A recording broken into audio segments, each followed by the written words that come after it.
Selamat datang.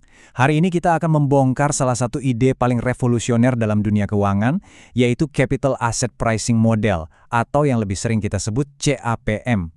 Kita bakal selami makalah William Sharpe dari tahun 1964 yang secara fundamental mengubah cara kita semua berpikir tentang risiko dan imbal hasil. Oke, mari kita langsung ke pertanyaan utamanya, yang sebenarnya simpel tapi juga mendalam banget. Gimana sih caranya pasar itu menetapkan harga untuk sebuah risiko? Sebelum ada teori ini tuh kayak teka-teki besar.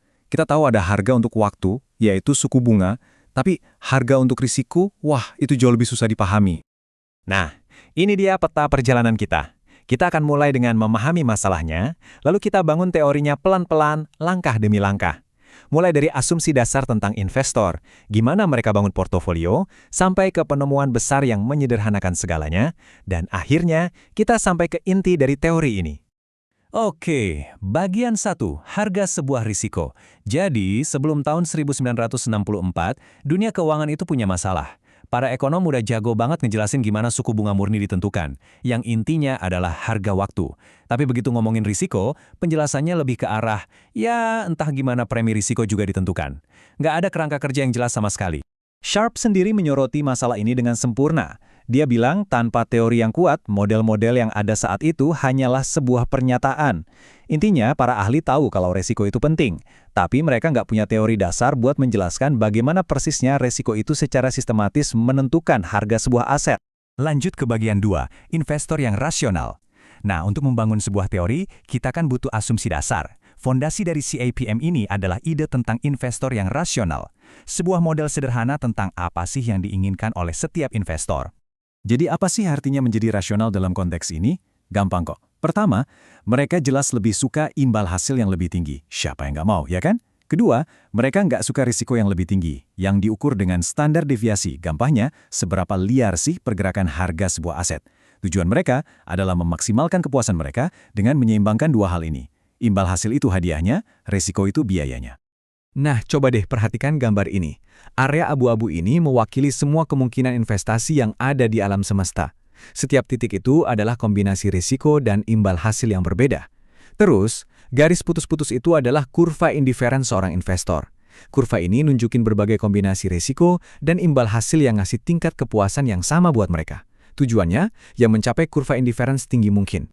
Dari semua kemungkinan investasi itu, seorang investor yang rasional cuma akan mempertimbangkan portofolio yang ada di sepanjang kurva luar ini, yang disebut efisien frontier. Kenapa? Ya simpel aja. Untuk setiap tingkat resiko tertentu di sumbu horizontal, titik di kurva ini menawarkan imbal hasil paling tinggi yang bisa kamu dapatkan. Milih titik di dalam area abu-abu itu nggak efisien. Ngapain juga? Kan kamu bisa dapat imbal hasil lebih tinggi dengan resiko yang sama, atau resiko lebih rendah dengan imbal hasil yang sama. Lanjut ke bagian 3, membangun portofolio optimal. Jadi gimana sih caranya kurva efficient frontier itu terbentuk? Jawabannya ada pada salah satu konsep paling kuat dalam keuangan, keajaiban diversifikasi. Coba kita lihat grafik ini. Misalkan kamu gabungin dua aset, A dan B. Kalau pergerakan harga mereka itu berkorelasi sempurna, ya kombinasinya bakal ada di sepanjang garis lurus aja. Tapi di dunia nyata, aset itu jarang banget berkorelasi sempurna. Nah, lihat deh kurva AZB itu. Itu menunjukkan bahwa resiko portofolio gabungan jadi lebih rendah daripada rata-rata bobot resiko masing-masing aset. Inilah dia keajaiban diversifikasi sedang bekerja. Dan disinilah poin krusialnya. Kutipan dari Sharpe ini ngejelasin semuanya.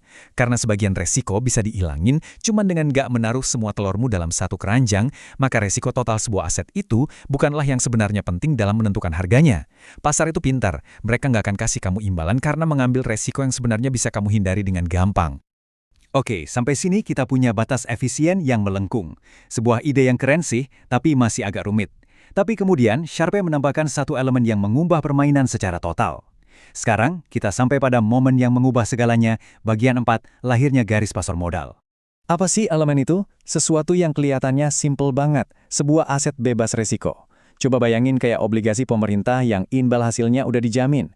Kita tambahin satu aset ini ke dalam semua pilihan yang ada. Dan inilah dia momen ahanya. Lihat apa yang terjadi. Waktu kita tambahin aset bebas risiko di titik P, batas efisien yang melengkung tadi tiba-tiba jadi nggak relevan lagi. Kenapa? Karena sekarang ada serangkaian pilihan baru yang jauh lebih superior, yaitu garis lurus PZ yang ditarik dari aset bebas risiko dan nyentuh batas efisien lama di titik V. Garis lurus ini mendominasi kurva yang lama. Garis lurus ini disebut garis pasar modal atau capital market line. Implikasinya luar biasa besar. Tiba-tiba, keputusan investasi yang tadinya kompleks jadi super simple. Cuma ada dua keputusan yang perlu dibuat. Pertama, semua investor harus investasi di portofolio aset berisiko yang sama, yaitu portofolio optimal di titik V. Kedua, mereka tinggal mutusin aja mau seberapa banyak yang dialokasikan ke portofolio ini dan seberapa banyak yang mau dipinjamkan atau dipinjam dengan suku bunga bebas resiko. Nah, ini membawa kita ke bagian terakhir dan mungkin yang paling penting dari semuanya. Bagian 5, risiko yang sebenarnya penting. Teori ini mengungkap sebuah kebenaran mendasar, gak semua risiko itu diciptakan sama, dan pasar cuma bayar kamu untuk jenis risiko tertentu. Jadi, ada dua jenis resiko. Resiko tidak sistematis, itu resiko yang spesifik untuk satu perusahaan, misalnya CEO-nya jelek atau produknya gagal. Ini kayak kebocoran yang cuma ngenain satu perahu. Kamu bisa menghilangkannya dengan punya banyak perahu, alias diversifikasi. Karena bisa dihilangkan, pasar nggak ngasih imbalan buat resiko ini. Di sisi lain, ada resiko sistematis. Ini adalah resiko pasar secara keseluruhan, kayak resesi atau perubahan suku bunga. Ini adalah gelombang pasang yang ngangkat atau nenggelamin semua perahu. Kamu nggak bisa lari dari resiko ini. Nah, inilah satu-satunya resiko yang pasar kasih imbalan buat kamu tanggung. Jadi poin paling krusialnya adalah ini. Dengerin baik-baik ya. Imbal hasil yang diharapkan dari sebuah aset itu tidak ditentukan oleh risiko totalnya. Ini mungkin bertentangan dengan intuisi banyak orang yang mikir, makin tinggi risiko total, ya makin tinggi juga imbal hasilnya. Model ini nunjukin kalau itu salah. Terus kalau bukan risiko total, apa dong yang nentuin imbal hasil? Cuma satu hal, risiko sistematisnya.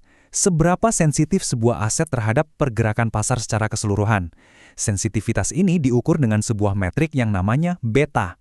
Aset dengan beta tinggi yang geraknya lebih liar dari pasar, ya harus nawarin imbal hasil yang lebih tinggi.